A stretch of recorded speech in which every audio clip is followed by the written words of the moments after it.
এবারে ঈদে কি শাকিব খানের রাজত্বে প্রিন্সের জয়গান হবে নাকি নিশুর দম কেড়ে নিবে সবার নিঃশ্বাস? ভিউয়ার্স, সম্প্রতি মুক্তি পেয়েছে প্রিন্স এবং দমের টিজার, কিন্তু কার টিজার কাঁপালো সোশ্যাল মিডিয়া?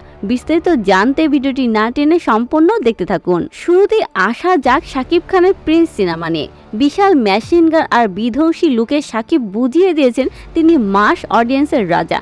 অ্যাকশন আর ভিজিএম শুনে দর্শকরা বলছেন এটি হতে যাচ্ছে পিওর কমার্শিয়াল ধামাকা। তবে কেউ কেউ ভিএফএক্স নিয়ে কিছুটা খুঁতখুত করছেন। অন্যদিকে রেদন রনির দম টিজার নিয়ে সোশ্যাল মিডিয়ায় রীতিমতো শোরগোল। নিশুর লুক আর রহস্যময় ডায়লগ, এখানে নিশু ভক্তরা বলছেন গল্পে নিশু এবার সেরা। দর্শকদের বড় একটা অংশ মনে করছে প্রিন্স যদি হয় স্টাইল, তবে দম হবে সত্যিকারের সিনেমাটিক এক্সপিরিয়েন্স। ফেসবুকে দর্শকদের পাল্লা এখন সমান সমান। সাকিবিয়ানরা বুলেটের বৃষ্টির অপেক্ষায়, আর সিনেমার সচেতন দর্শকরা ঝুঁকছেন নিশুর গল্পের দিকে। আপনি কোন পক্ষে? সাকিবের রাজকীয় এন্ট্রি নাকি নিশুর রহস্যময় দম?